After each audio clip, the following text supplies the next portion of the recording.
ମାମୁଁ ଟିକେ ପାଖ ମାର୍କେଟରୁ ଯାଇକି ଆସିବି, ମୋର କିଛି ଜିନିଷ ଆଣିବାର ଥିଲା। ଏଇ ପାଖ ମାର୍କେଟରୁ ଜଲ୍ଦି ହିଁ ପଳେଇ ଆସିବି। ଯିବି ମାର୍କେଟ ଯିବ ସନ୍ଧ୍ୟାବେଳେ। ବୋଉ ବି ନା ତ କାହିଁକି ସେ ମୁଣ୍ଡ ଉପରେ ବସେଇଛି। ମାର୍କେଟ ଯିବୁ? ହଉ ଠିକ୍ ଅଛି, ମାର୍କେଟ ଯା, ଜଲ୍ଦି ପଳେଇ ଆସିବୁ ହେଲା। ଆସିଲେ ଘର କାମ ଯାହା ଅଛି କରିବୁ ଆଉ। ଯା। ଆରେ ବୋଉ, ତାକୁ ସନ୍ଧ୍ୟା ବେଳଟାରେ ମାର୍କେଟଟା କାହିଁକି ଛାଡୁଥିଲୁ? ତୁ କଣ ଆଜିକାଲି ବେଳକାଳ କଥା ଜାଣିନୁ? ସେ ଯାଇକି ମାର୍କେଟରେ କାହା ସାଙ୍ଗରେ ବୋଲି କାହା ସାଙ୍ଗରେ ଗପୁଥିବ, ତୁ ତାକୁ କାହିଁକି ଛାଡୁଥିଲୁ? ତୁ ଆଚ୍ଛା, ମତେ ଗୋଟେ କଥା କହିଲୁ, ମୁଁ ବି ତ ତତେ ବି ତ ସନ୍ଧ୍ୟାବେଳେ ଛାଡେ ନା ବୁଲିବାକୁ, ମାର୍କେଟ ଯିବାକୁ।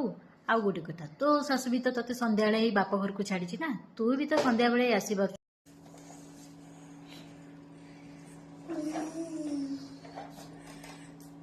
ଆଚ୍ଛା ଶୁଣ ମା, ଆମେ ଯଦି ଆମ ବୋଉମାନଙ୍କୁ ଝିଅ ଭଳିଆ ଦେଖିବୁ, ସିଏ ମଧ୍ୟ ଆମକୁ ମା ଭଳିଆ ହିଁ ଦେଖିବେ। ଆଉ ମୋର ଯେତେବେଳେ ଅସୁବିଧା ହବ, ଦିହ ପା ହବ, ତୁ କଣ ସିଏ ତ ତାର ସବୁ କାମ ସାରି ଦେଇକି ଯାଇଛି। ଯାଉ, ଜଲ୍ଦି ପଳେଇ ଆସିବନି?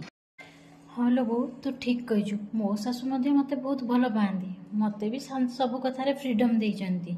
ତୁ ବି ମଧ୍ୟ ଭାଉଜକୁ ସେଇଭଳିଆ ମା ପରି ହିଁ ଭଲ ପାଉଥିବୁ।